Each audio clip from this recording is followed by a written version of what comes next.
ऐसी वीडियो रोज देखने के लिए आप मेरे वीडियो को लाइक करें, इस पे कमेंट करें और अपने दोस्तों के साथ शेयर करें। और हाँ, अगर आप इस चैनल पे नए हैं तो इसे सब्सक्राइब करना ना भूलें। अचानक रेगिस्तान में जोर की हवाएं चलने लगी। अनिका दलदल से बाहर निकलने के लिए जी तोड़ मेहनत कर रही थी, मगर उसे कहीं से कोई रास्ता नहीं नजर आ रहा था। अनिका के दुश्मन वो औरतें अनिका को फिर से अपने कब्जे में लेने के लिए अनिका के बेहद करीब पहुंच चुकी थी। तभी अचानक अनिका को अपने बगल में एक लंबी सी रस्सी नजर आई। अचानक रेगिस्तानी दलदल में गिरी रस्सी को देखकर अनिका चौंक गई। अनिका ने जब मुड़कर पीछे देखा तो एक ऊंचे ऊंट पर उसने एक नकाबपोश चेहरा नजर आया। रेगिस्तानी आंधी की वजह से हर तरफ धूल ही धूल नजर आ रही थी। हवाओं ने जब जोर पकड़ा तो ऊंट पर बैठे इंसान के चेहरे से नकाब हट गया। अनिका ने जब नकाबपोश चेहरे से नकाब हटता हुआ देखा तो उसकी आंखें फटी की फटी रह गईं। अनिका जो चेहरा इस वक्त अपने सामने देख रही थी, उस चेहरे को अनिका ने पहले भी कई बार देखा था। वो चेहरा अनिका कभी भूल नहीं सकती थी, क्योंकि वह शक्ल अनिका की शक्ल से काफी मिलती जुलती थी। अनिका को जो बचाने आई थी वो और कोई नहीं बल्कि अनिका की माँ स्वाति मल्होत्रा थी। स्वाति को इस तरह देखकर अनिका की सांसें जैसे थम सी गई थी। ऐसा लग रहा था जैसे अनिका भूल चुकी थी कि वो रेगिस्तानी दलदल में फंसी हुई थी और अनिका के दुश्मन कुछ ही कदमों के फासले पर थे। ऊंट पर बैठी स्वाति मल्होत्रा ने एक बार रस्सी को जोर से झटका। ऐसा लगा जैसे अनिका से वो कह रही थी कि होश में आओ और रस्सी के सहारे अपने आप को रेगिस्तानी दलदल से बाहर निकालो। जैसे ही स्वाति का इशारा अनिका को मिला, अनिका ने रस्सी को कसकर पकड़ लिया। जैसे ही स्वाति ने देखा कि अनिका ने रस्सी को पकड़ लिया, उसने अपने ऊंट को आगे चलने का इशारा किया। स्वाति ने रस्सी को ऊंट की पीठ पर बांध रखा था। जैसे ही ऊंट रेगिस्तान में धीरे धीरे अपने कदम आगे बढ़ाने लगा, अनिका भी धीरे धीरे रेगिस्तानी दलदल से बाहर निकलने लगी। जब अनिका का पीछा कर रही घूंघट वाली औरतों ने अनिका को इस तरह से मदद मिलते हुए देखा तो वो हैरान होकर एक दूसरे को देखने लगी। वो जिस दूरी पर खड़ी थी उतनी दूरी से वो ऊंट पे बैठी औरत का चेहरा साफ साफ नहीं देख पा रही थी, मगर उन औरतों को इस बात की हैरानी हो रही थी कि उस तपते रेगिस्तान में जहाँ कहीं दूर तक कोई इंसान नजर नहीं आया था, वहाँ अनिका की मदद के लिए अचानक कौन आ पहुँचा था। वो ये बात अच्छी तरह से जानती थी कि अगर अनिका उनके चंगुल से बचकर निकल गई तो उनकी माँ साहेब का मिशन अधूरा रह सकता था, और अगर ऐसा हुआ तो माँ साहब जितना उन औरतों से प्यार करती थी उतने ही नफरत भी कर सकती थी। माँ साहब के साम्राज्य का सिर्फ एक ही उसूल था, गलती करने वाली औरतों की सिर्फ एक सजा होती थी, मौत। ऊंट की ताकत के सहारे धीरे धीरे अनिका रेगिस्तानी दलदल से बाहर निकल आई। रेगिस्तानी दलदल से बाहर निकलते ही अनिका ने रस्सी को और भी ज्यादा मजबूती से पकड़ लिया और इस बार वो रस्सी के सहारे अपने आप को रेगिस्तानी रेत में तेज कदमों से आगे बढ़ाने में कामयाब भी हो गई थी। रेगिस्तानी दलदल के उस पार खड़ी घूंघट वाली औरतों ने अब समझ नहीं आ रहा था कि अनिका को रोकने के लिए वो क्या करे। वो जानती थी कि अगर उन्होंने अपने कदम आगे बढ़ाए तो वो भी रेगिस्तानी दलदल में फंस सकती थी। रेगिस्तानी दलदल को पार करना उन औरतों के लिए नामुमकिन था। वो औरतें ये बात भी अच्छी तरह से जानती थी कि अगर उन्होंने रेगिस्तानी दलदल का पूरा चक्कर काट कर अनिका का पीछा करने की कोशिश की तो अनिका ऊंट पर सवार होकर काफी आगे निकल जाएगी। उन औरतों ने भी हवेली में काफी ऊंट पाल रखे थे, मगर वो औरतें ये नहीं जानती थी कि अचानक रेगिस्तान में अनिका को इस तरह से मदद कैसे मिली थी। अनिका का पीछा करते वक्त उन्होंने ऊंट की सवारी के बारे में नहीं सोचा था, क्योंकि वो औरतें नहीं जानती थी कि इस तरह से अनिका को कोई मदद इस रेगिस्तान में मिल जाएगी। रेगिस्तान की तपती रेत में ऊंट का पीछा करना उन औरतों के लिए नामुमकिन हो जाता। उन्हें जल्दी कोई कदम उठाना था। तभी अचानक एक घूंघट वाली औरतों ने अपने बालों के जूड़ों से एक छोटा सा बाण निकाला। उस बाण को देखते ही उसकी साथी औरत उस औरत का इशारा समझ गई। साथी औरतों ने भी एक रस्सी के सहारे एक कमान जैसी चीज बनाई और उस बाण को उस कमान में डालकर अनिका की ओर उस बाण को चला दिया। ऐसा लग रहा था जैसे उस औरतों को इस काम में महारत हासिल थी। उन औरतों ने जो बाण छोड़ा था वो सीधे अनिका के कंधों से जाकर लग गया। अनिका को जैसे ही बाण कंधे की ओर लगा, उसे कंधे पर जोर का दर्द महसूस हुआ। अनिका ने जब अपने कंधे से वो बाण निकाला तब उसे एहसास हुआ कि वह बाण काफी अजीब था। वो बाण काफी बाण के मुकाबले साइज में काफी छोटा था, मगर उस बाण के सिरे पर जब अनिका की नजर पड़ी तब उसे एहसास हुआ कि उस बाण पर किसी तरह का कोई केमिकल लगाया गया था। अचानक ही रस्सी के सहारे रेगिस्तान में चल रही अनिका के कदम लड़खड़ाने लगे। अनिका को ऐसे लगने लगा जैसे अचानक ही उसके सर पर पड़ रही धूप की किरणें अनिका के पूरे शरीर को जलाने लगी थी। अनिका समझ गई थी कि जो केमिकल उसके शरीर के अंदर उस बाण के जरिए पहुंचाया गया था वो केमिकल अपना असर दिखा रहा था, मगर अनिका अपने शरीर पर कंट्रोल नहीं कर पा रही थी। तभी एक के बाद एक और 2 बाण अनिका के पीठ पर जा लगे। रेगिस्तानी दलदल के उस पार खड़ी घूंघट वाली औरतों ने एक के बाद एक छोटे छोटे बाण अनिका पर दागने की कोशिश की थी, मगर इस बार चौथा बाण चलाने से पहले ही अचानक बाण चला रही औरत की आंखों के सामने से अनिका जैसे एक ही पल में गायब हो गई। रेगिस्तान में उठ रही तेज हवाओं के कारण काफी रेत जमीन से आसमान की ओर उठ रही थी, जिसके कारण रेगिस्तानी दलदल के उस पार खड़ी औरतों को अनिका नजर आनी बंद हो गई थी। रेगिस्तानी रेत के धुआंधार भंवर के नीचे रेत पर रेंग रही अनिका को अचानक ही अपनी पीठ पर एक मुलायम सा स्पर्श महसूस हुआ। अनिका ने जब अपनी नजरें उठाकर देखा तो अनिका ने एक जाना पहचाना चेहरा अपनी आंखों के सामने देखा था। एक पल के लिए अनिका को लगा कि वो आईने में अपनी ही सूरत को देख रही थी। केमिकल का असर अनिका के शरीर में फैलता जा रहा था। अनिका की आंखें काफी भारी होने लगी थी। अनिका को ये तब समझ में नहीं आ रहा था कि अनिका जो चेहरा देख रही थी वो सचमुच उसके सामने मौजूद था या कोई सपना था जो अनिका शायद पिछले कई सालों से हर रात देखती थी। अनिका मन ही मन चाहती थी कि कभी ऐसा दिन आए कि वो अपनी माँ से मिले। अनिका 2.5-3 साल की थी जब उसकी माँ उसे हमेशा हमेशा के लिए छोड़कर चली गई थी। अनिका का पूरा बचपन बिना माँ बाप के सौतेले माँ बाप की नफरत में बीता था। बचपन में अनिका जब भी रात को आंखें बंद करके सोती तो भगवान से सिर्फ यही प्रार्थना करती कि किसी दिन वो अपनी माँ से मिल सके। माँ का प्यार क्या होता है, माँ के स्पर्श का एहसास क्या होता है, वो किसी दिन जान सके। मगर बचपन से अनिका को बस एक ही बात बताई गई थी कि उसकी माँ ने जानबूझकर अपने आप को खत्म कर दिया था ताकि वो अपनी बेटी अनिका को जिंदा रख सके। मगर आज स्वाति मल्होत्रा का चेहरा अपनी आंखों के सामने देखकर अनिका को यकीन नहीं हो रहा था कि अनिका की आंखें धीरे धीरे भारी होने लगी थी। अपनी माँ का चेहरा अपनी आंखों के लिए अनिका ने अपनी आंखें बंद कर ली थी। बेहोश अनिका को रेत के धुएं के बीच से उठाकर स्वाति ने उसे ऊंट पर बिठा दिया था। स्वाति खुद ऊंट की पीठ पर आगे बैठी और अनिका को अपने शरीर के साथ कसकर बांध लिया। रेगिस्तानी आंधी ने अपना पूरा जोर पकड़ लिया था, जिसकी वजह से रेगिस्तान में हर तरफ सिर्फ रेत ही रेत उड़ती हुई नजर आ रही थी। दुश्मनों का अनिका को ढूंढ पाना नामुमकिन हो गया था। स्वाति अपने चेहरे पर नकाब पहने ऊंट पर सवार होकर अनिका को अपने साथ रेगिस्तान की गहराइयों में लेकर चली गई। बेहोश अनिका यह भी नहीं जानती थी कि वो कहाँ थी, किसके साथ थी।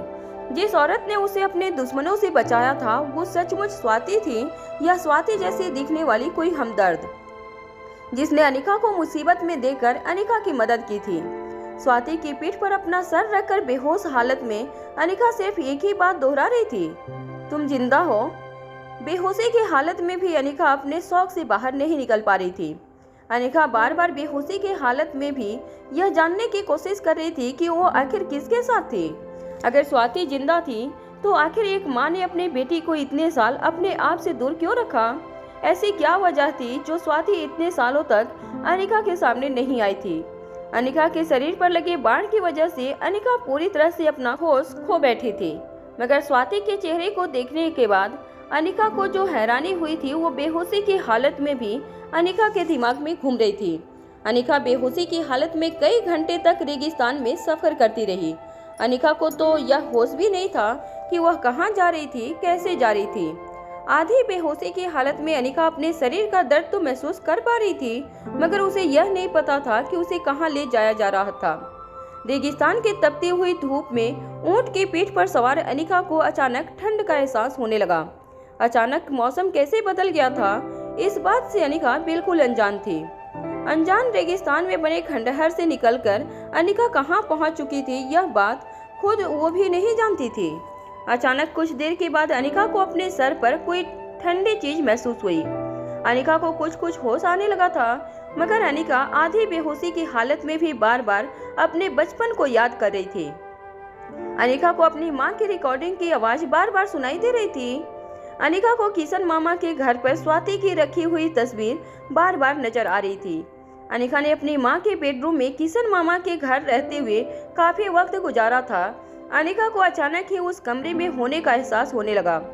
बिस्तर पर लेटी अनिका को यह महसूस हो रहा था जैसे इस वक्त वह इस बेडरूम के बिस्तर पर लेटी थी जो किसी जमाने में स्वाति का हुआ करता था। बार बार स्वाति का चेहरा अनिका की नजरों के सामने आ रहा था और स्वाति की रिकॉर्डिंग में सुनी हुई आवाज भी बार बार अनिका को सुनाई दे रही थी। तभी अचानक अनिका के शरीर में एक झटका महसूस हुआ। अनिका के शरीर में तेज दर्द उठने लगा, मगर उस दर्द की वजह से अनिका को होश भी आने लगा था। अनिका अपनी आंखें खोलने की कोशिश कर रही थी, मगर उसके लिए अपनी आंखें खोलना बेहद मुश्किल हो रहा था। धीरे धीरे अनिका को यह भी महसूस होने लगा कि उसे अपने पूरे शरीर में अचानक गर्माहट महसूस होने लगी। ऐसा लग रहा था जैसे अनिका की नसों में बहता खून अचानक गर्म हो चुका था। अनिका को एक साथ पूरे शरीर में बहुत तेज दर्द महसूस होने लगा। अनिका किसी तरह अपनी आंखें खोलना चाहती थी, वो अपना होश संभालना चाहती थी, मगर बाण से लगे केमिकल का असर इतनी जल्दी अनिका के शरीर से जाने वाला नहीं था। धीरे धीरे अनिका के कानों पर कुछ धीमी धीमी आवाजें पड़ने लगी। अनिका ने जब धीरे से अपनी आंखें खोलने की कोशिश की तो इस बार अनिका को महसूस हुआ कि किसी ने अनिका के आंखों पर कपड़े की सफेद पट्टी लगा रखी थी, जिस पट्टी को ठंडे पानी में डुबोया गया था। जैसे ही अनिका की आंखों से वो कपड़े की पट्टी हटी, अनिका ने के आंखों के सामने जो चेहरा दिखा उसे देखकर अनिका दंग रह गई। बूढ़े बाबा, जिनका चेहरा पूरी तरह से झुलसा हुआ था, वो अनिका के सर पर बार बार ठंडे पानी की पट्टी लगा रहे थे। पूरी तरह से चौंकी हुई अनिका ने धीमी आवाज में बूढ़े बाबा से पूछा, बाबा आप यहाँ? मैं कहाँ हूँ? बूढ़े बाबा ने धीमी और अटकती हुई आवाज में अनिका से कहा, चुपचाप लेटी रहो बेटा, तुम्हारे मन में चल रहे सारे सवालों का बहुत जल्द तुम्हें जवाब मिल जाएगा, बस कुछ देर और इंतजार करो। बिस्तर पर लेटी अनिका के शरीर में काफी दर्द उठ रहा था। घूंघट वाली औरतों ने अनिका पर जिस वार से वार किया था उसमें एक प्रकार का केमिकल लगा हुआ था, जिसकी वजह से अनिका की नसों में तेज दर्द उठ रहा था। मगर अपने शरीर में उठ रहे दर्द से भी ज्यादा परेशान करने वाली बात अनिका के लिए ये थी कि वो इस वक्त कहाँ थी, वो वहाँ पर कैसे लाई गई थी, और तो और बूढ़े बाबा वहाँ पर क्या कर रहे थे, और जो औरतें उन्हें घूंघट वाली औरतों के चंगुल से बचा कर लाई थी वो औरत कौन थी। अनिका ने जो चेहरा देखा था, क्या वो चेहरा सच में उसके सामने था या फिर वो उसका कोई वहम था। अनिका के माथे से कपड़े की पट्टी हटाते हुए बूढ़े बाबा अपनी जगह से खड़े हुए और हाथों में दवा की एक ट्रे पकड़कर कमरे से बाहर चले गए। अनिका ने धीरे से बिस्तर से उठने की कोशिश की तो उसे एहसास हुआ कि उसे अपने शरीर में बहुत ज्यादा दर्द महसूस हो रहा था। खुद एक डॉक्टर होने के नाते अनिका एक बात अच्छी तरह से जानती थी कि अगर ताजे जख्मों पर ज्यादा प्रेशर डाला जाए तो जख्म और भी गहरे हो सकते थे। इसलिए अपने आप को ज्यादा फोर्स ना करते हुए अनिका एक गहरी सांस छोड़ते हुए फिर से बिस्तर पर लेट गई। अनिका धीरे धीरे चारों ओर देखने लगी। कमरे को देखकर ऐसा लग रहा था जैसे वो कमरा हॉस्पिटल का कोई आईसीयू वार्ड था। अनिका ने जब अपनी नजरें अपने शरीर पर घुमाई तो उसे एहसास हुआ कि उसके शरीर पर जगह जगह पर पट्टी लगी हुई थी। ऐसा लग रहा था जैसे किसी ने अनिका के जख्मों की मरहम पट्टी करने के बाद उस पर टाके भी लगा दिए थे। अनिका भी हैरानी से अपने आप को देखती रही कि अचानक अनिका के कानों में एक जानी पहचानी आवाज पड़ी, घबराओ मत, जहर ज्यादा खतरनाक नहीं था। जहर पूरे शरीर में फैले उससे पहले ही जहर को निकाल लिया गया है। पहले ही जहर को निकाल लिया था मैंने। जख्म भी ज्यादा गहरे नहीं है, कुछ ही दिनों में तुम्हारे जख्म पूरी तरह से भर जाएंगे। अनिका को फिर से वही आवाज सुनाई दी जो आवाज सुन सुनकर उसने अपना सारा बचपन गुजारा था। आवाज में वही मिठास थी, वही प्यार था और वही अपनापन था जिसे अनिका ने अपने पूरे बचपन में मिस किया था। अनिका जल्द से जल्द पीछे मुड़कर देखना चाहती थी। अनिका ने जब अपनी नजरें उठाकर देखा तो उसे एहसास हुआ कि उसके सामने जो औरत खड़ी थी वो ना कोई सपना थी और ना ही उसके मन का कोई वहम। उसके सामने जो औरत थी वो खुद स्वाति मल्होत्रा थी। स्वाति को इस तरह अपने सामने खड़ा देखकर अनिका की आंखें फटी की फटी रह गई। अनिका के चेहरे की परेशानी पढ़ते हुए स्वाति ने बड़ी ही धीमी और प्यारी आवाज में अनिका से कहा, क्या तुम जानती हो कि इंसान के शारीरिक और मानसिक तंदुरुस्ती के लिए सबसे ज्यादा जरूरी क्या है? अनिका अभी भी बड़ी ही हैरानी से स्वाति मल्होत्रा का चेहरा घूर घूर कर देख रही थी। उसे अभी भी अपनी आंखों पर यकीन नहीं हो रहा था कि जिस औरत को उसने बचपन में सिर्फ तस्वीरों में देखा था वो औरत आज इतने सालों बाद उसके सामने खड़ी थी। बड़े ही प्यार से आगे चलते हुए स्वाति ने कमरे के पर्दे ठीक करते हुए एक बड़ी सी मुस्कान देकर अनिका से कहा, इंसान को तंदुरुस्त और ताकतवर बनाती है उसके अंतर मन की शक्ति। अपने आसपास हो रहे बदलाव को बड़ी ही सहजता से स्वीकार करने की उसकी शक्ति, चाहे वो बदलाव पर्यावरण में हो या फिर निजी जिंदगी में। जिस इंसान के लिए सुख दुख एक समान होता है वही जीते जागते सिद्धि प्राप्त कर सकता है। स्वाति की आवाज जैसे जैसे अनिका के कानों में पड़ रही थी, अनिका की आंखों से लगातार आंसू बहने लगे थे। अपनी मां को इस तरह अपने सामने देखकर अनिका को भी एक पल के लिए यह शक हो गया था कि क्या वो सचमुच जिंदा थी या फिर घूंघट वाली औरतों के हमले के बाद अनिका ने अपना शरीर छोड़ दिया था और अब मरने के बाद वो अपनी मां से मुलाकात कर रही थी। अपनी मां को देखकर अनिका की आंखों में जो इमोशंस नजर आ रहे थे वो इमोशंस स्वाति की आंखों से गायब थे। हालांकि स्वाति भी प्यार से मुस्कुराकर अनिका की ओर देख रही थी, मगर स्वाति के चेहरे को देखकर ऐसा नहीं लग रहा था कि वो इतने सालों बाद अपनी औलाद से मिली थी। कमरे के पर्दे एडजस्ट करने के बाद स्वाति अपने हाथ में एक ट्रे लेकर अनिका के बिस्तर के बगल में आई और ठीक अनिका के बगल में बैठ गई। वो मुस्कुराकर अनिका को देख रही थी। अनिका भी अपनी माँ की आंखों में जैसे खो सी गई थी। स्वाति ने देखते ही देखते एक इंजेक्शन तैयार किया और अनिका के हाथ में वो इंजेक्शन लगा दिया। अनिका को पता भी नहीं चला कि कब उसकी माँ ने उसे इंजेक्शन लगा दिया। अनिका को एक पल के लिए भी इंजेक्शन का दर्द महसूस नहीं हुआ। अपनी माँ की आंखों में खोई हुई अनिका ने अपने शरीर की पूरी ताकत लगाकर बड़ी ही धीमी और अटकती हुई आवाज में स्वाति से पूछा, तुम जिंदा हो? अनिका का सवाल सुनने के बाद स्वाति ने अनिका की ओर देखा और बड़े ही प्यार से मुस्कुराकर कहा, सच कहूँ तो इस सवाल का जवाब मेरे पास भी नहीं है कि मैं जिंदा हूँ या नहीं। मैंने जो कुछ भी किया वो अच्छा किया या बुरा, मैं एक अच्छी इंसान हूँ या बुरी इंसान हूँ, इन सारे सवालों का जवाब तो मेरे पास भी नहीं है। इस वक्त तुम्हारे मन में उठ रहे तमाम सवालों का मेरे पास सिर्फ और सिर्फ एक ही जवाब है कि मैं एक माँ हूँ। स्वाति का जवाब सुनने के बाद अनिका ने अपने शरीर की पूरी ताकत लगाकर बिस्तर से खड़े होने की कोशिश की, मगर अनिका के शरीर का दर्द उसे ऐसा करने से रोक रहा था। अनिका के मन में बढ़ रही उलझनों को देखते हुए स्वाति ने बड़े ही प्यार से अनिका के माथों पर हाथ फेरा और कहा, बस कुछ ही पल में तुम्हारा मन एकदम शांत हो जाएगा। तुम्हारे शरीर पर लगे जख्मों को पहले हम ठीक करेंगे और उसके बाद दिल पर लगे जख्मों को मिटाने की कोशिश करेंगे।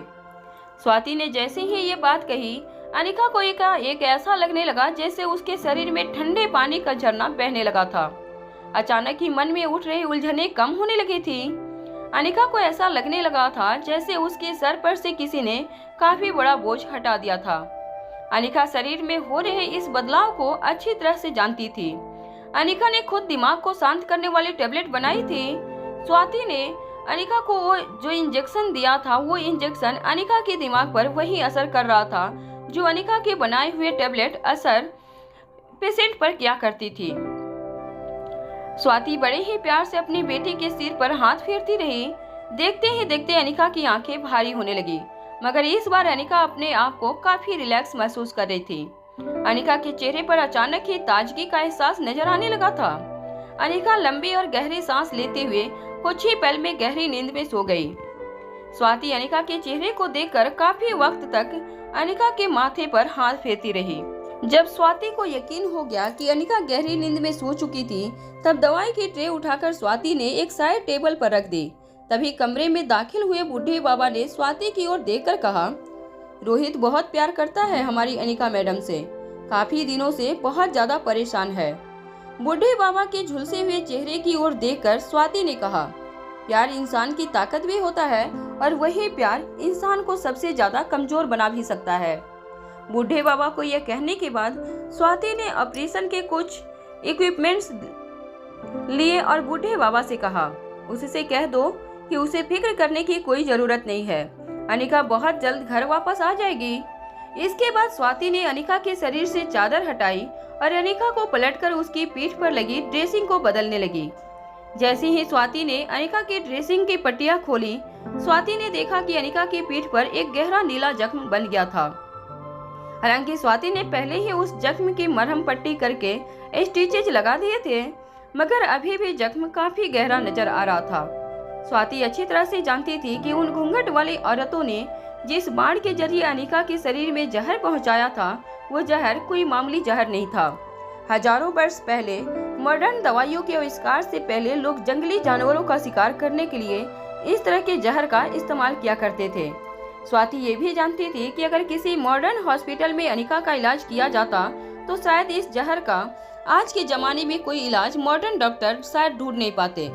स्वाति ने वक्त रहते अनिका के जिस्म में शामिल जहर को पहचाना और उस जहर का एंटीडोट अपने ही लेबोरेटरी में तैयार किया।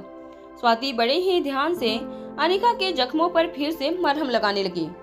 इधर अनिका की तलाश में भटक रहे रोहित ने शहर और देश के सभी गुंडे, पॉलिटिकल गैंगस्टर और अंडरवर्ल्ड गैंग के साथ पूछताछ कर ली थी, मगर कहीं से अनिका का कोई पता नहीं चला था।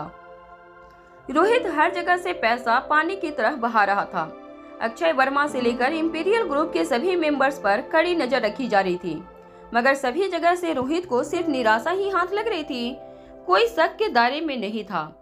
मिनिस्टर के साथ बात करने पर पुलिस पर भी प्रेशर बढ़ाया जा रहा था कि वो लोग अनिका की तलाश और जोर शोर से करें, मगर हर जगह से निराशा ही हाथ लग रही थी। मारवा हाउस के सिक्योरिटी गेट पर गार्ड्स हमेशा की तरह अपनी ड्यूटी कर रहे थे, तभी दूर से उन्हें साइकिल पर एक बूढ़ा आदमी मारवा हाउस के रास्ते पर आता हुआ नजर आया। वैसे तो ये काफी आम बात थी, अक्सर शहर से जोड़ने वाली सड़क पर जाने के लिए गांव के लोग मारवा हाउस की इस पर्सनल प्रॉपर्टी का इस्तेमाल किया करते थे। सिक्योरिटी गार्ड भी उन्हें बेरोक टोक आने जाने दिया करते थे। एक बूढ़ा आदमी धीरे धीरे साइकिल पर मारवा हाउस के गेट के ठीक सामने आया। वो आदमी गांव की ओर साइकिल पर जा रहा था। तभी अचानक उसकी साइकिल से एक छोटा सा बक्सा जमीन पर गिर गया। बूढ़े आदमी का ध्यान नहीं था और वो अपनी साइकिल आगे बढ़ाता रहा। मारवा हाउस के सिक्योरिटी गेट पर खड़े कुछ गार्ड्स ने ये देखा और वो दौड़कर उस बॉक्स के पास आए। एक सिक्योरिटी गार्ड ने बॉक्स को अपने हाथ में लिया और आगे जा रहे बूढ़े आदमी को जोर से आवाज लगाते हुए कहने लगा, अरे वो बूढ़े बाबा, ये आपका कोई सामान गिर गया है, अरे लेते जाओ। उस बूढ़े आदमी ने सिक्योरिटी गार्ड की बात नहीं सुनी और अचानक ही आगे जाकर खेतों की ओर मुड़ गया। वो सिक्योरिटी गार्ड अपने हाथ में बक्सा लेकर खेतों की ओर दौड़ा, मगर जब वो खेतों की ओर पहुंचा तो उसने देखा कि वो बूढ़े बाबा और उसकी साइकिल कहीं नजर नहीं आ रही थी। कुछ और सिक्योरिटी गार्ड अपने साथी के पास आए और कहने लगे, अरे क्या हुआ? ये सुन वो सिक्योरिटी गार्ड अपने हाथ में बक्सा दिखाकर कहने लगा, अरे कोई बूढ़ा आदमी था, साइकिल पर जा रहा था, देखो अब ये बक्सा जमीन पर गिरा दिया। ये आजकल के बच्चे भी अपने बूढ़े माँ बाप को काम पर भेजते हैं, फिर उनसे छोटा सा नुकसान भी हो जाए तो उन्हें खरी खोटी सुनाते हैं। तभी उस गार्ड के साथी ने कहा, अरे नहीं यार, ऐसा नहीं होना चाहिए, बेचारे गरीब लोग, देखो जरा क्या सामान है बक्से में, अगर कोई एड्रेस लिखा होगा तो हम उसके घर पर जाकर पहुंचा देंगे। जब उस सिक्योरिटी गार्ड ने बक्सा खोला तो बक्से के अंदर उन्होंने कुछ ऐसा देख लिया कि दोनों सिक्योरिटी गार्ड चौंक गए। उन्हें बड़ा सा झटका लगा और उनके मुंह से एकाएक ही निकला, अरे ये क्या है? बक्से के अंदर एक एनवेलप रखा हुआ था जिसमें अनिका की कुछ तस्वीरें नजर आ रही थी। एनवेलप का कुछ हिस्सा ट्रांसपेरेंट होने की वजह से अनिका की तस्वीर साफ नजर आ रही थी। तस्वीर में अनिका एक बिस्तर पर लेटी हुई थी और अनिका काफी जख्मी नजर आ रही थी। सिक्योरिटी गार्ड उस एनवेलप को लेकर पहले तो सीधे खेतों की ओर दौड़ कर गए और उन्होंने उस बूढ़े आदमी को ढूंढने की कोशिश की, मगर काफी देर तक ढूंढने के बाद भी वो बूढ़ा आदमी कहीं नजर नहीं आया और ना ही उसकी साइकिल नजर आ रही थी। दोनों सिक्योरिटी गार्ड काफी घबराए हुए नजर आ रहे थे। कुछ देर तक उस बुढ़े आदमी को ढूंढने के बाद जब वह बुढ़ा कहीं दिखाई नहीं दिया तो वे लोग सिक्योरिटी गार्ड दौड़कर धीरे सीधे मारवा हाउस के अंदर चले गए। जैसे ही सिक्योरिटी गार्ड घर के अंदर दाखिल हुए, उन्होंने देखा कि डाइनिंग टेबल पर बैठकर आयशा मारवा तीनों बच्चों को खाना खिला रही थी। सिक्योरिटी गार्ड को इस तरह अंदर भागकर आते हुए देखकर घर के कुछ और नौकर हैरानी से उनकी तरफ देखने लगे। घर की हेड सर्वेंट अपने हाथों में पकड़ी हुई थाली डाइनिंग टेबल पर रखकर सिक्योरिटी गार्ड के पास गई और कहने लगी, क्या हुआ, तुम लोग इस तरह दौड़कर अंदर क्यों आए हो? दोनों सिक्योरिटी गार्ड हैरानी से एक दूसरे को देखने लगे और फिर उसे कहने लगे, बात ही कुछ ऐसी है, हमें अभी इसी वक्त साहब से मिलना है।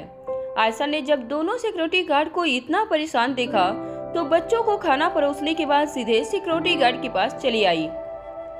आयशा ने बड़ी ही धीमी आवाज में सिक्योरिटी गार्ड से पूछा, क्या हुआ, तुम लोग इतने घबराए हुए क्यों नजर आ रहे हो? इतना कहने के बाद आयशा ने देखा कि सिक्योरिटी गार्ड ने अपने हाथ में एक बक्सा पकड़ रखा था और उनके हाथ कांप रहे थे। सिक्योरिटी गार्ड में से एक गार्ड ने डरी हुई और कांपती हुई आवाज में आयशा की ओर देखकर कहा, मैडम, हमें बाहर ये बक्सा मिला है और हम ये बक्सा साहब तक पहुंचाना चाहते हैं। आयशा हैरानी से उस बक्से की तरफ देखने लगी। तभी दूसरे सिक्योरिटी गार्ड ने आयशा से कहा, मैडम, ये बक्सा एक बूढ़े आदमी की साइकिल से हमारे घर के बाहर गिर गया था। हमने सोचा कि शायद बूढ़ा आदमी अपनी कोई चीज गलती से गिरा गया है। हमने जब ये बक्सा खोला तो हमें पता चला कि ये बक्सा जानबूझकर हमारे घर के बाहर गिराया गया था। और तो और हमने जब उस बूढ़े आदमी को ढूंढने की कोशिश की तो वह बूढ़ा आदमी हमें कहीं नजर नहीं आया। दोनों सिक्योरिटी गार्ड की घबराहट देखकर आयशा ने वो बक्सा अपने हाथ में ले लिया। जब आयशा ने वो बक्सा खोला तो वो भी ये देखकर चौंक गई कि बक्से के अंदर के इन्वेलप में अनिका की तस्वीरें नजर आ रही थी। आयशा ने इन्वेलप अपने हाथों में लिया और इन्वेलप के अंदर से अनिका की तस्वीरें बाहर निकालने लगी। तस्वीरों में साफ नजर आ रहा था कि अनिका किसी हॉस्पिटल जैसी जगह के बिस्तर पर बेहोश पड़ी थी। अनिका के शरीर पर गहरे जख्म नजर आ रहे थे। अनिका की 3 तस्वीरें बक्से में भेजी गई थी। तीनों तस्वीरों में आयशा को अनिका की चोट साफ साफ नजर आ रही थी। आयशा हैरानी से तीनों तस्वीरों को पलट पलट कर देखने लगी। तभी बच्चों को एहसास हुआ कि जरूर दादी माँ के हाथ में कोई ऐसी चीज लगी है जिसकी वजह से उनके चेहरे पर काफी परेशानी नजर आ रही थी। तभी अलेक्जेंडर अपनी जगह से उठकर आयशा के पास गया और कहने लगा, क्या हुआ ग्रैंडमा, क्या मम्मी की कोई खबर आई है? आयशा हैरानी से तीनों बच्चों की ओर देखने लगी। तीनों बच्चे भी अपनी आंखों में उम्मीद लिए अपनी दादी माँ की ओर देख रहे थे। आयशा को समझ नहीं आ रहा था कि वो बच्चों से क्या कहती। अनिका की खबर तो आई थी, मगर तस्वीरों में अनिका जिस हालत में नजर आ रही थी वो तस्वीर तीनों बच्चों को नहीं दिखा सकती थी। आयशा ने अलेक्जेंडर के सिर पर हाथ फेरते हुए कहा, कुछ नहीं बच्चों, तुम्हारी मम्मा जल्दी घर आ जाएंगी। आप लोग अपना नाश्ता पूरा कीजिए, मैं अभी आती हूँ। ये कहने के बाद आयशा तेजी से अपने कमरे में चली गई। कमरे में जाते ही आयशा ने रोहित को कॉल लगाया। कुछ रिंग के बाद जब रोहित ने कॉल उठाया तो आयशा ने तेजी गति से सांसें लेते हुए रोहित से कहा, रोहित, तुम अभी इसी वक्त घर आ जाओ, किसी ने अनिका की खबर भेजी है। अपनी माँ आयशा की बात सुनते ही रोहित ने भी तेज आवाज में पूछा, क्या खबर है, ये बताओ मुझे, क्या खबर आई है माँ? आयशा ने जवाब देते हुए कहा, तुम बस घर पर आ जाओ। हमें हमारे घर के बाहर एक बक्सा मिला है। जिस बक्से में एक एनवेलप था, उस एनवेलप में अनिका की कुछ तस्वीरें हैं। तुम बस किसी तरह जल्द से जल्द घर आ जाओ, मुझे बहुत घबराहट महसूस हो रही है।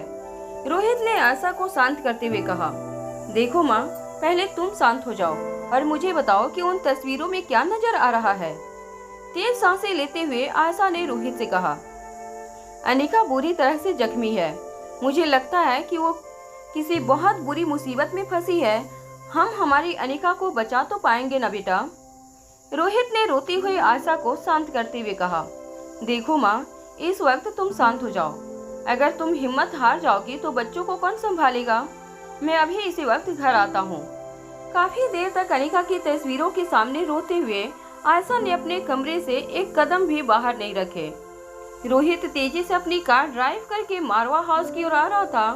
रोहित के दिल की धड़कनें काफी तेज हो गई थी। रोहित को याद भी नहीं था कि पिछली बार उसने खाना कब खाया था और पानी कब पिया था।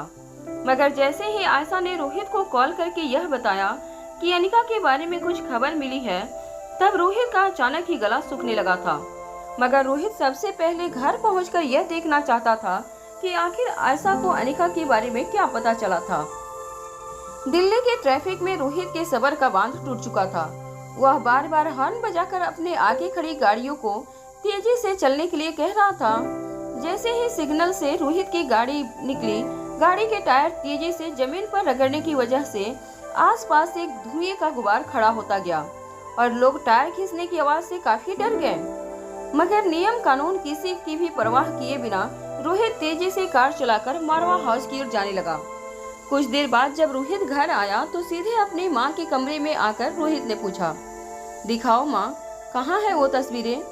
अनिका की तस्वीरें जो आयशा के हाथों में ही थी, वो रोहित की ओर बढ़ाते हुए आयशा ने कहा, देखो बेटा, देखो इन तस्वीरों में क्या हालत हो गई है हमारी बच्ची की।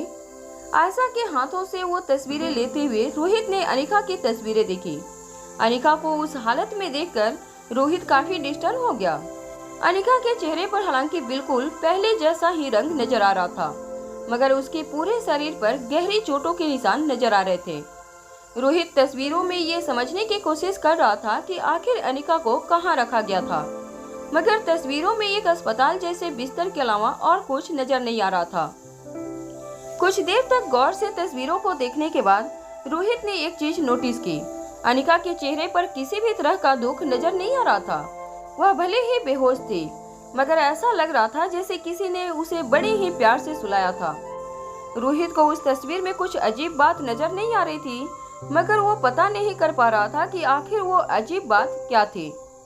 भले ही अनिका की हालत काफी जख्मी नजर आ रही थी, मगर कहीं न कहीं अनिका की तस्वीर को देखने के बाद रोहित के दिल में एक तसल्ली सी महसूस हो रही थी। जिस किसी ने अनिका को वो तस्वीर भेजी थी, उसने रोहित या मारवा परिवार को डराने के लिए वह तस्वीर नहीं भेजी थी।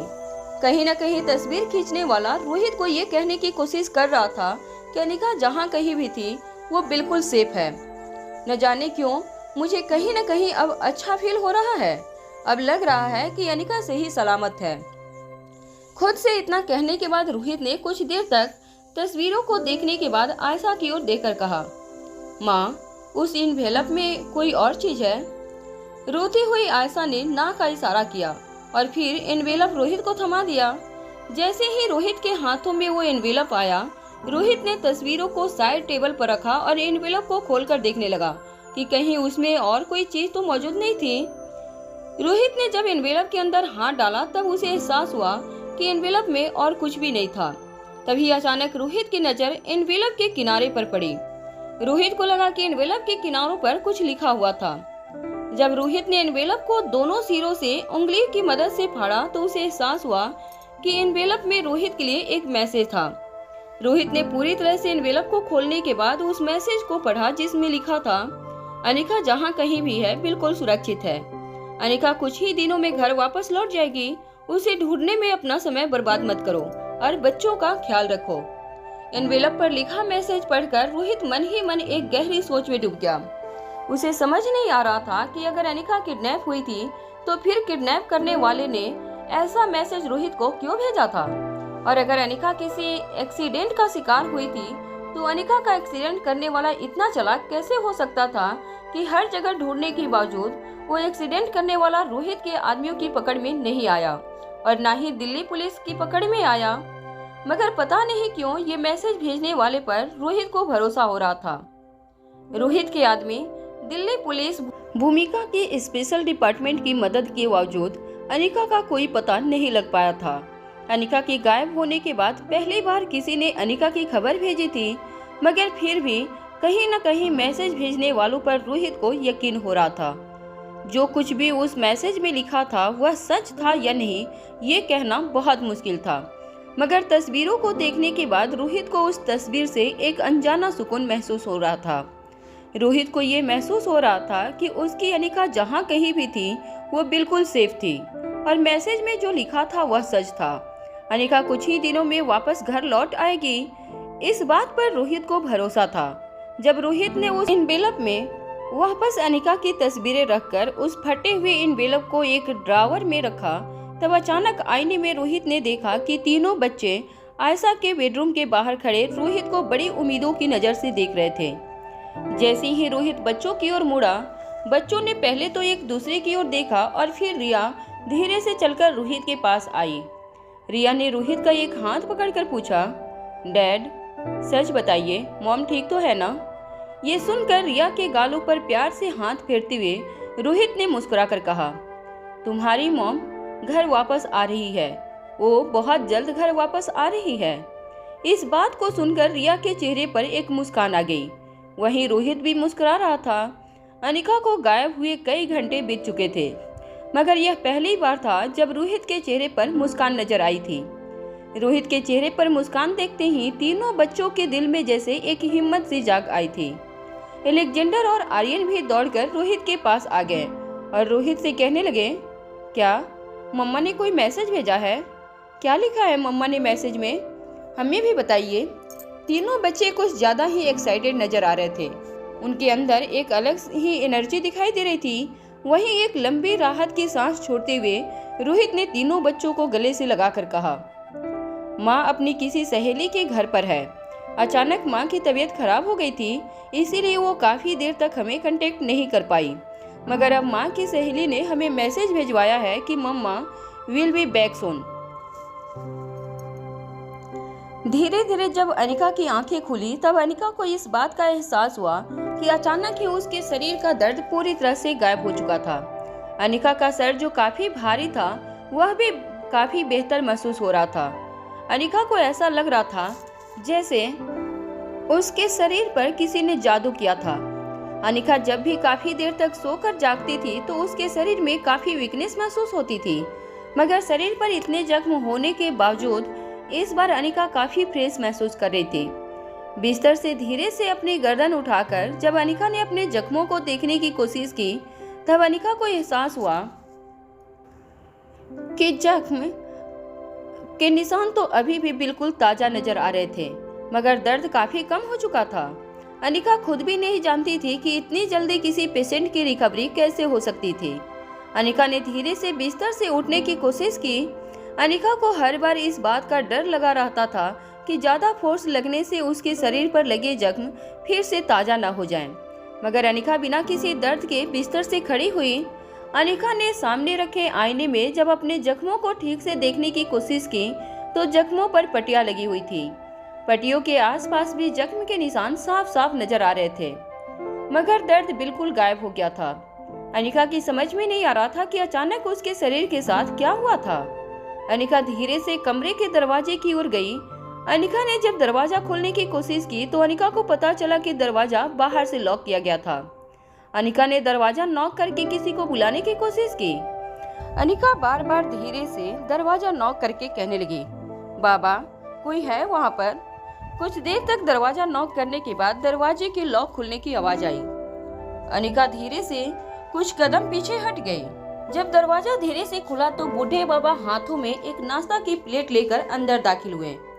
नाश्ता एक टेबल पर रखते हुए बूढ़े बाबा ने अनिका की ओर मुड़कर कहा, कुछ खाना खा लीजिए, काफी देर से आप भूखी हैं। जब बूढ़े बाबा वापस कमरे से बाहर जाने लगे तो अनिका ने बूढ़े बाबा को रोकते हुए कहा, बाबा मैं उनसे मिलना चाहती हूँ। बूढ़े बाबा ने मुड़कर अनिका की ओर देखा। झुलसे हुए चेहरे में भी बूढ़े बाबा की मुस्कुराहट साफ नजर आ रही थी। बूढ़े बाबा ने अनिका से पूछा, किसकी बात कर रही हैं आप? अनिका को समझ नहीं आ रहा था कि वह स्वाति को क्या कहकर बुलाए। जिस औरत को पिछले कई सालों से वह मरा हुआ समझ रही थी, उस औरत को अचानक माँ कहने में अनिका को काफी अकवर्ड फील हो रहा था।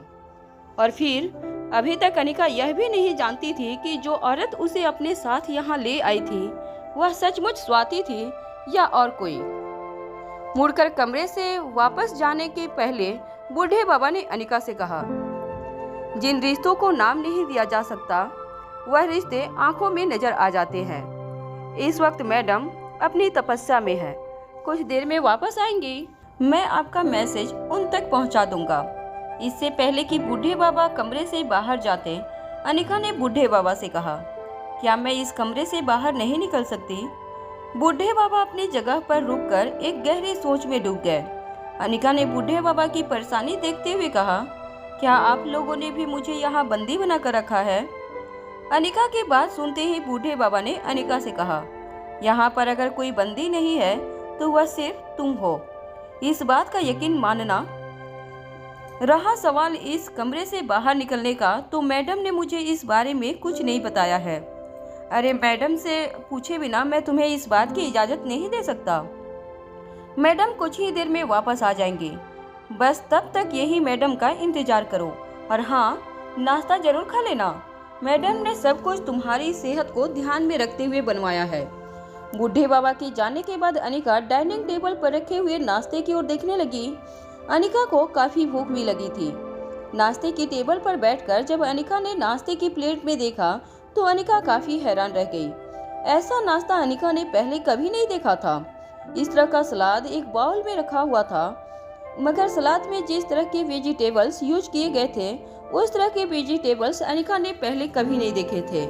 साथ में एक सूप का बाउल भी था जिसमें एक अलग ही खुशबू आ रही थी। खुशबू सूंघकर ही अनिका को ऐसा लग रहा था जैसे उसके दिमाग में ताजगी की लहर दौड़ गई थी। अब तक अनिका को यह यकीन हो गया था कि उस जगह पर जो कुछ भी हो रहा था वह अनिका को नुकसान नहीं पहुंचाने वाला था। इसलिए एक चम्मच में सूप लेकर अनिका के उस गर्म सूप को चखा, जिसके बाद अनिका के शरीर में एक अलग ही किस्म की लहर दौड़ने लगी। अनिका को ऐसा लग रहा था जैसे उस सूप में किसी तरह का मल्टीविटामिन मिलाया गया था, जो शरीर के अंदर जाते ही अपना असर दिखाना शुरू कर देता था। अनिका की समझ में नहीं आ रहा था कि वह सूप किस वेजिटेबल से बनाया गया था, मगर अनिका ने जब एक बार सूप पिया तो उसे बार बार सूप पीने का मन होने लगा। देखते ही देखते अनिका ने पूरा बाउल खत्म कर दिया। सूप पीने के बाद अचानक अनिका को ऐसे लगने लगा जैसे उसकी भूख बढ़ने लगी थी। देखते ही देखते प्लेट में रखा हुआ सारा नाश्ता अनिका ने कुछ ही मिनट में पूरा कर लिया। नाश्ता करने के बाद अनिका को ऐसा महसूस होने लगा जैसे उसके शरीर की ताकत और भी ज्यादा बढ़ने लगी थी। अनिका की समझ में नहीं आ रहा था कि वह अचानक किस दुनिया में आ गई थी। जिस औरत का चेहरा स्वाति से मिल रहा था वह औरत आखिर कौन थी? क्या वह सचमुच कोई इंसान थी या कोई जादुई फरिश्ता? अनिका ने पिछले कुछ महीनों में स्वाति के बारे में जो कुछ भी जाना था उससे अनिका को एक बात का अंदाजा तो हो गया था कि स्वाति कोई मामूली औरत नहीं थी। उसके अंदर जरूर कोई ऐसी बात थी जो उसे पूरी दुनिया से अलग करती थी। और अनिका को भी कुछ कुछ अंदाजा होने लगा था कि स्वाति एक साधारण व्यक्ति नहीं थी। नाश्ता पूरा करने के बाद अनिका ने जब कमरे को गौर से देखा तो उस कमरे में कई तरह की किताबें रखी हुई थी। कमरे के कोने में बने हुए बुक शेल्फ के पास जाकर अनिका ने एक किताब अपने हाथ में ली। अनिका ने देखा कि वह किताब जानवरों के इलाज के बारे में थी। अनिका एक एक करके किताब के पन्ने पलटकर किताब को पढ़ने लगी। हैरानी से अनिका को इस बात की हो रही थी कि किताब के कवर पेज पर ना तो किसी ऑथर का नाम लिखा था और ना ही किसी पब्लिकेशन का। उसे समझ नहीं आ रहा था कि यह किताब आखिर किस डॉक्टर ने लिखी थी। अनिका एक के बाद एक पन्ने पलटकर पढ़ने लगी थी जिसमें जानवरों में होने वाले अलग अलग किस्म के बीमारियों और उन बीमारियों की ट्रीटमेंट के बारे में लिखा हुआ था। अनिका बड़ी ही गौर से किताब को पढ़ने लगी। जानवरों के जिन बीमारियों और उनके इलाजों के बारे में किताब में लिखा हुआ था वह अनिका के लिए भी काफी हैरान कर देने वाला था। किताब में लिखी हुई कुछ बीमारियों के इलाज ऐसे थे जिन तक कभी मॉडर्न साइंस पहुंची ही नहीं थी। ज्यादातर इलाज आयुर्वेदिक और पुरानी जड़ी बूटियों से किए जाने वाले इलाज थे। अनिका बाकी किताबों पर नजर डालने के बाद एक बात समझ गई थी कि यह किताबें किसी पब्लिकेशन हाउस या फिर किसी डॉक्टर ने पब्लिश नहीं की थी। वह किताबें खुद स्वाति ने लिखी थी। किताब में कई ऐसी चीज थी जो आधुनिक जमाने से कोसों दूर थी। हजारों साल पहले बिना किसी इक्विपमेंट के किए गए ऑपरेशंस के बारे में काफी कुछ लिखा हुआ था उन किताबों में। जिन जमाने में अस्पताल नहीं हुआ करते थे उस वक्त की मरीज का इलाज किस तरह किया जाता था इस बारे में भी काफी जानकारियां लिखी गई थी उन किताबों में। अनिका किताबों को पढ़ते पढ़ते जैसे खो ही गई। अनिका को वक्त का अंदाजा नहीं रहा। वक्त बीतता गया और अनिका किताबों में लिखी बातों से इम्प्रेस होती गई। तभी अचानक अनिका की कानों पर एक बड़ी ही मीठी और प्यारी सी आवाज पड़ी। इन किताबों में उन बातों का जिक्र है जो आजकल की दुनिया वाले पूरी तरह से भुला चुके हैं। मॉडर्न जमाने के डॉक्टर काफी मेहनत करते हैं, काफी किताबें पढ़कर पेशेंट का इलाज करना सीखते हैं, मगर वह यह भूल जाते हैं कि इंसान का शरीर सिर्फ 5 धातुओं से बना है। अगर हम दवाइयों से ज्यादा इंसान के शरीर को समझने की कोशिश करें तो इलाज करने में ज्यादा आसानी होगी। बजाय इसके कि नए डॉक्टरों को इंसान के शरीर की जानकारी दी जाए, आजकल की दुनिया में डॉक्टरों को केमिकल्स और केमिकल से बनी हुई दवाइयों की जानकारी दी जाती है। हाँ, यह सिस्टम देखकर मुझे थोड़ा सा अफसोस होता है, मगर एक रात में दुनिया नहीं बदलेगी, मगर एक दिन जरूर बदलेगी। जब अनिका ने मुड़कर देखा तो रेशमी साड़ी पहने एक बिल्कुल अनिका जैसी हूबहू दिखने वाली औरत बड़ी ही ग्रेसफुली अनिका की ओर अपनी साड़ी का पल्लू हाथों में थामकर चली आ रही थी। उस औरत का पहनावा, चलने का तरीका अनिका से बिल्कुल अलग था, मगर फिर भी कहीं न कहीं अनिका को लग रहा था जैसे वह अपना ही चेहरा आईने में देख रही थी। मुस्कुराती हुई स्वाति अनिका के सामने आकर खड़ी हो गई और बड़े ही प्यार से अनिका को देखने लगी। अनिका के सामने अनिका की माँ स्वाति खड़ी थी, जिसे बचपन से लेकर आज तक अनिका ने मरा हुआ समझा था। मगर स्वाति अचानक इस तरह अनिका के सामने जब खड़ी थी, तब अनिका को समझ नहीं आ रहा था कि वह किस तरह अपनी माँ के साथ बात करना शुरू करे। कुछ देर अपनी बेटी की आंखों में देखने के बाद स्वाति ने अचानक अनिका का एक हाथ पकड़ा और कहा, और कंधे पर लगे घाव को देखने लगी। अनिका के घाव पर लगी ड्रेसिंग निकालकर स्वाति ने अनिका से पूछा, अब कैसा महसूस कर रही हो? तुम्हारे घाव भरने लगे हैं? मेरे ख्याल से अगले कुछ घंटों में तुम पूरी तरह से ठीक हो जाओगी। स्वाति बिल्कुल आराम से अनिका के साथ बात कर रही थी, जैसे आमतौर पर एक डॉक्टर किसी पेशेंट के साथ किया करता है। अनिका को अपनी आंखों पर यकीन नहीं हो रहा था। अनिका के चेहरे पर परेशानी देखकर स्वाति ने कहा, क्या हुआ? इस तरह क्यों देख रही हो मुझे? ज्यादा अलग नहीं दिखती मैं तुमसे। यूँ समझ लो कि हम दोनों एक दूसरे की परछाई हैं। अनिका के चेहरे की हैरानी बढ़ती जा रही थी, मगर अभी भी अनिका को स्वाति के साथ बात करने के लिए कोई शब्द नहीं मिल रहे थे। कुछ देर तक जब अनिका के चेहरे की हैरानी कम नहीं हुई तो मुस्कुराती हुई स्वाति ने कहा, तुम यही सोच रही हो ना कि क्या तुम्हारे सामने जो औरत खड़ी है वह सचमुच तुम्हारी माँ है, या तुम्हारी माँ जैसी दिखने वाली कोई बहरूपिया, या फिर कोई प्रेत आत्मा जो कई सालों से बिना किसी को नजर आए इस दुनिया में भटक रही है, और आज कई सालों बाद अचानक उसे अपनी बेटी के मिलने का मन हुआ और वह अपनी बेटी को दिखाई देने लगी।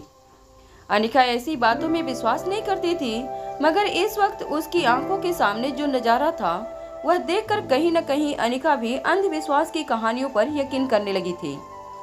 स्वाति ने अनिका के कंधे पर हाथ रखते हुए कहा, तुम बस यही समझ लो कि मैंने तुम्हें जो आखिरी बात बताई कहीं न कहीं वही सच है। अनिका फिर से हैरानी से स्वाति की ओर देखने लगी। स्वाति को देखकर अनिका यह समझना चाहती थी कि आखिर स्वाति उससे क्या कहना चाहती थी, कि क्या वह एक आत्मा थी जो कई सालों से अपनी बेटी की रक्षा करते हुए धरती पर भटक रही थी। स्वाति ने अनिका को अपने हाथ आगे बढ़ाते हुए अनिका के कंधे पर हाथ रखकर कहा, अगर तुम जानना चाहती हो कि मैं इस दुनिया की हूँ या नहीं, तो सबसे पहले तुम मेरे साथ मेरी दुनिया देखनी होगी। अनिका भी धीरे धीरे स्वाति के साथ अपने कदम कमरे के दरवाजे की ओर आगे बढ़ाती रही। दरवाजे तक पहुंचने के बाद स्वाति ने कमरे का दरवाजा खोला और अनिका को कमरे से बाहर ले गई। बाहर अनिका ने जो कुछ भी देखा वह देखकर अनिका दंग रह गई थी। जैसे ही अनिका और स्वाति उस कमरे से बाहर निकले, अनिका ने देखा कि वह एक किस्म के बड़े से बंगले में मौजूद थे, मगर इस बंगले की खास बात यह थी कि वो पूरा का पूरा बंगला पेड़ पौधों और उसकी टहनियों से बना हुआ था। और उन सबसे भी ज्यादा अजीब बात ये थी कि पूरे बंगले में जंगल के खतरनाक और जंगली जानवर हर तरफ नजर आ रहे थे। अनिका इतने जंगली जानवरों को एक साथ देखकर काफी डर गई।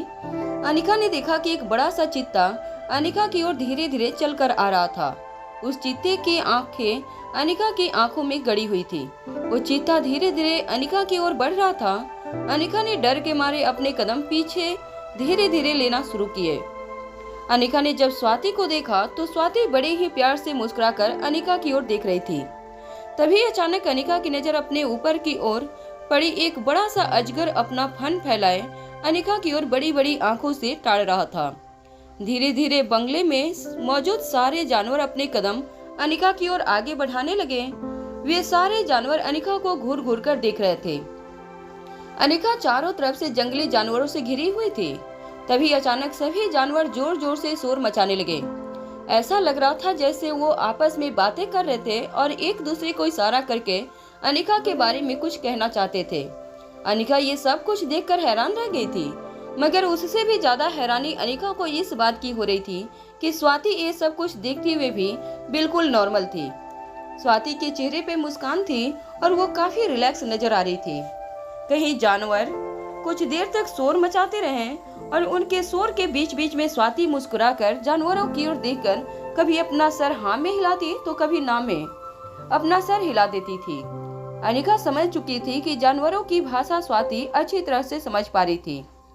ये सब कुछ देखकर उसकी हैरानी बढ़ती जा रही थी। कुछ देर बाद जानवरों का शोर बहुत ज्यादा बढ़ गया। तभी स्वाति ने अपना एक हाथ हवा में लहराया और अचानक सारे के सारे जानवर बिल्कुल शांत हो गए। डरी सहमी हुई और परेशानी से लग रही अनिका की ओर अपने कदम आगे बढ़ाकर स्वाति ने कहा, डरो मत इनसे, ये तुम्हारे दोस्त हैं। बस तुम्हें देखकर इसलिए चौंक गए हैं क्योंकि इन्हें तुम्हारे चेहरे में मेरा चेहरा नजर आ रहा है। तुम्हें देखकर ये समझ गए कि तुम वही हो जिसका इन लोगों को बेसब्री से इंतजार था। इतने सालों से अनिका की जुबान में जैसे शब्द जम चुके थे। उसे समझ नहीं आ रहा था कि वो इन सब बातों को क्या समझे। क्या वह यह सब कुछ जो देख रही थी वो सचमुच उसके सामने हो रहा था या ये कोई सपना था जो अनिका बेहोशी की हालत में देख रही थी। स्वाति धीरे धीरे अनिका के कंधे पर हाथ रखकर उसे कमरे से बाहर ले जाने लगी।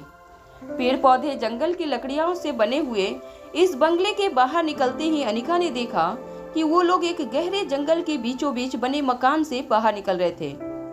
बंगले के इर्द गिर्द हर तरफ गहरा जंगल नजर आ रहा था और बंगले के ठीक बगल में एक नदी दिखाई दे रही थी जिसमें पानी का बहाव काफी तेज था, जिसे पता चलता था कि आगे कहीं बहुत गहरा झरना था। स्वाति अनिका को लेकर धीरे धीरे जंगलों के बीच से होती हुई एक छोटी सी पहाड़ी पर जा पहुंची। अनिका अपने आसपास का वातावरण देखकर मंत्रमुग्ध हो गई थी। ऐसा लग ही नहीं रहा था कि यह जंगल दुनिया के किसी भाग का हिस्सा था। ऐसा लग रहा था जैसे वो अपनी माँ स्वाति मल्होत्रा के साथ पृथ्वी से कोसों दूर आ गई थी। छोटी सी पहाड़ी के नीचे पहुंचकर स्वाति एक लकड़ी की लिफ्ट के अंदर दाखिल हुई। अनिका ये सब कुछ देखकर काफी हैरान थी। स्वाति मुस्कुराकर अनिका से कहने लगी, आ जाओ, मैं तुम्हारी माँ हूँ, तुम मुझ पर विश्वास कर सकती हो।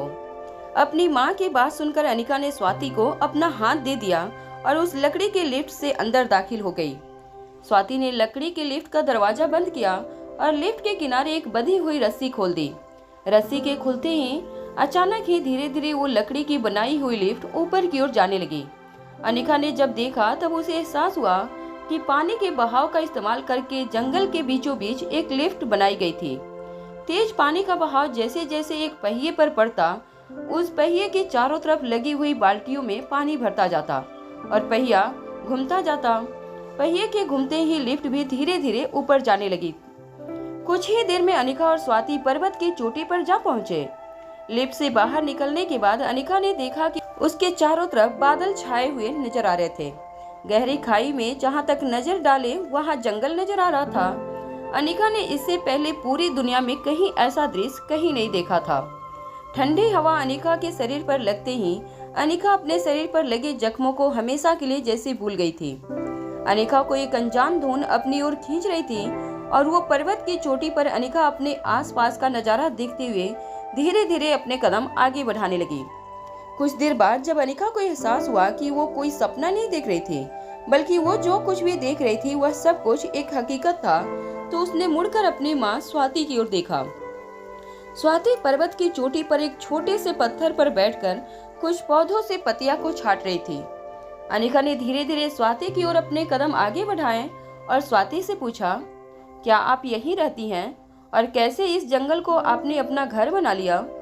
अनिका की इस बात पर स्वाति ने मुस्कुराते हुए कहा, घर छोड़कर तो आजकल का इंसान गया है, वरना इंसान का असली घर तो ये जंगल ही था।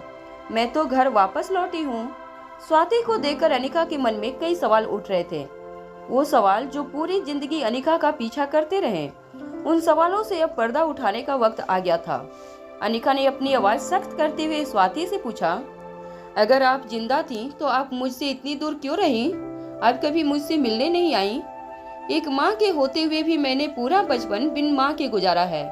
कौन है आप? मैं आपको ठीक से जानती तक नहीं। अनिका के मन में जितने भी सवाल थे, अनिका एक के बाद एक स्वाति से पूछती रही। हर सवाल के बाद स्वाति मुस्कुराकर पौधों से पत्तियां छांटने लगी। कुछ देर बाद अनिका के सवाल खत्म हो गए।